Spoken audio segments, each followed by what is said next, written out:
Oh man, so a college rivalry turned lethal, where things started from a squabble at a football game, leading to 17-year-old New Mexico student Maya Hill luring 21-year-old New Mexico State basketball student athlete Mike Peake into a trap.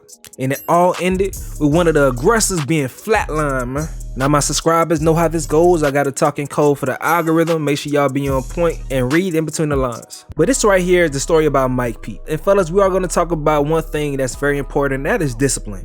You must have discipline. Stop chasing the box, stop chasing the twat, because you will end up in positions just like this. I know a lot of people may not be religious, but if you are, then I'm letting you know that Samson and Delilah reflects this story right here. Thinking with his slab almost caused Mike Peake his life. Luckily, he had better aim than his attacker. But as of now, he's suspended indefinitely from New Mexico State University's basketball team, but he's still a student.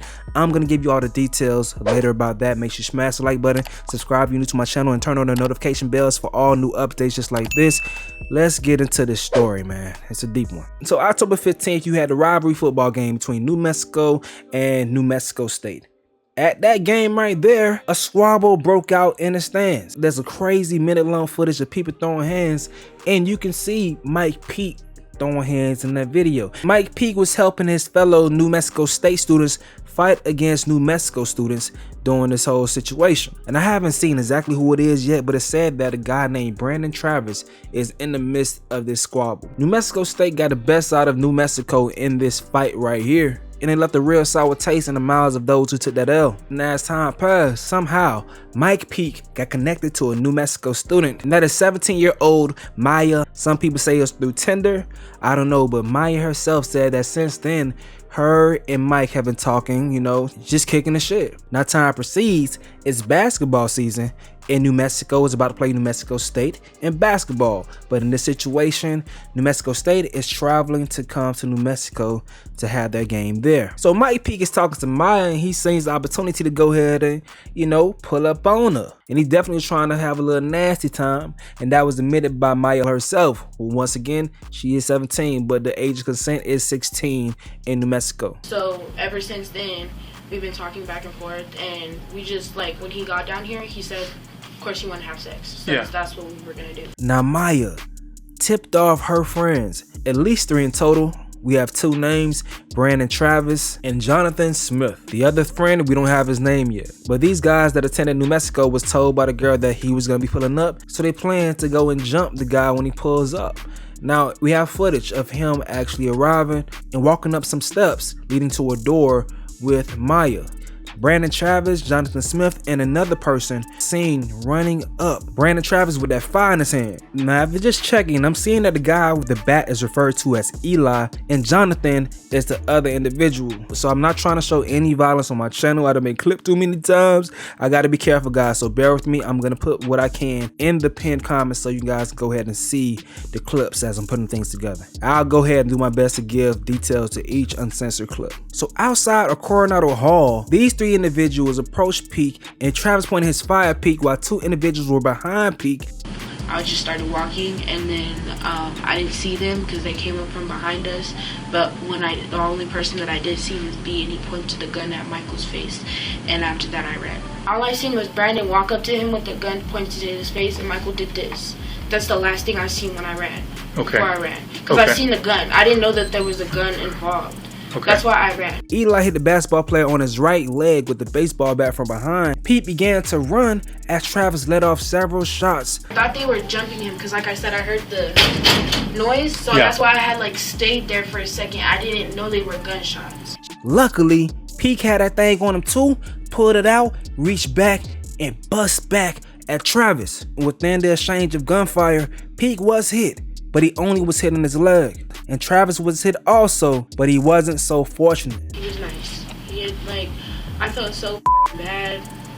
And then now that my friend Brandon's dead, I feel like I'm kind of the reason that he's dead. Brandon Travis suffered fatal wounds and lost his life trying to get some get back for losing the fight at the football game.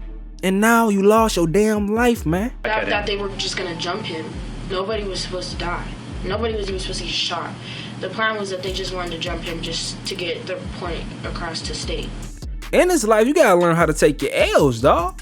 And why are y'all banging this hard in college? Why are you at an institution where you should be focused on the next level of life and you doing some stupid, degenerate stuff just like this to stop you from even seeing that next level in life, man? Too many lines are being blurred in our society when it comes to the people that are supposed to be intellectuals versus the people that are supposed to be degenerates. Not saying that they're supposed to be, but they just are. But the thing about it is, for some type of reason, that lifestyle is praised too much that it leaks into the consciousness of the people that's supposed to be super conscious, and now we have situations like this that happen. This is stupid. No parent sends their damn child away to college to die by doing stupid shit that people do in the hood. But let me get back on track and continue telling y'all this story, man. So Mike Peake was able to hop off on the scene. One of the students at New Mexico helped him out until his friends came. When I got there, I just stayed with him. I gave him my jacket. I gave him some warm heating pads. I tried not to panic because the guy looked like he was having the worst pain he's ever experienced. His friends came in this Camaro, this yellow Camaro, and in some footage you can see him putting some things in the trunk. Those things turned out to be the gun and his tablet, and possibly even his phone, before he was taken to New Mexico Hospital to be treated for his wounds. Travis didn't make it to the hospital. He was pronounced dead on the scene. Now, there's several different investigations that's going on since this whole thing happened, and the cooperation hasn't been easy for the police officers. Some people are cooperating easily and others are not. I'm going to tell you what's going on with the investigation. So as far as the people that tried to jump Mike Peake, Jonathan Smith was arrested, and the 17-year-old girl, Maya Honey Hill, was arrested as well. Brandon laid out the plan, but they all collectively told me to run. Maya is being charged with aggravated battery and conspiracy. Jonathan Smith was charged with aggravated battery, conspiracy to commit a felony, and 2 counts of tampering with evidence. Mike Peake was not charged. So Jonathan Smith told the police that he knew Travis had a gun, but did not know he planned to bring the gun. Smith said they dialed 911 following the shooting and threw his phone underneath the car. Eli broke a window and they entered Coronado Hall and changed their clothes in Eli's room. This whole encounter with those 3 guys lasted less than 5 seconds. This student, who is not named by state police, was in the hallway after the incident happened. He put me up against the wall with his hand, and he's like, "Oh, if you say that, I'll beat you up, I'll beat your ass," and like that. And this whole time I'm just in shock. Smith drove his car back and retrieved his phone, and Smith and Eli threw their clothes into a sewer drain near Lobo Village. Smith and Eli made their way back to the scene of the shooting and were in the crowd as police attempted to help Travis. That's crazy, man. They always return to the scene, huh? I'm trying to check his pose, and then this other girl, she come out of nowhere. She either say she like EMT or whatever. And I take his mask off, I hold his head up, he cut off his shirts, and then that's when he seen like he was shot in the bag, and then they started doing the compressions and stuff. He asked me did I know Brandon, and I was like, yeah, and he told me that he was outside, and he was watching the paramedics do resuscitation. He was gone. In fact, Upshaw was a part of the fight down at the UNM-NMSU rivalry game with Travis, which prompted Travis's attack on Peake. I helped my friend fight, and I messed up my hand pretty bad right here. I got some stitches. I got my nose broke. They were just gonna jump him. Nobody was supposed to die. So Smith said he was not aware of what happened to the bat that was used. Now in that situation, things seemed pretty simple and cut and dry when it came to that part of the investigation. Now the things with New Mexico State, that shit is all over the place and it's kind of messy, and it may be kind of leading to the reason why Mike Peake was suspended indefinitely from the basketball team. They had kind of a tough time working with New Mexico State basketball team because they were trying their best to protect Mike Peake. So when the coaches heard about everything happening, they were immediately contacted and interviewed. This Mike's gonna have a long road ahead of him no matter what. Right.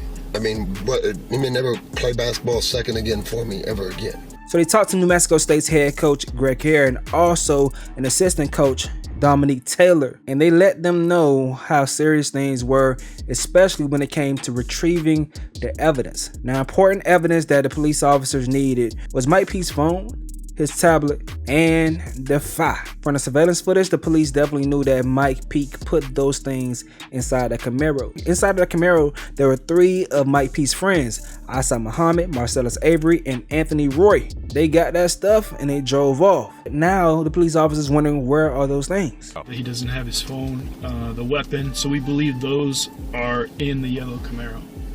Do you know anybody, any of his friends, any other players Did all the players come on the bus? Yeah, the whole team came on the bus. So I'll try to get as much information as I can get for you.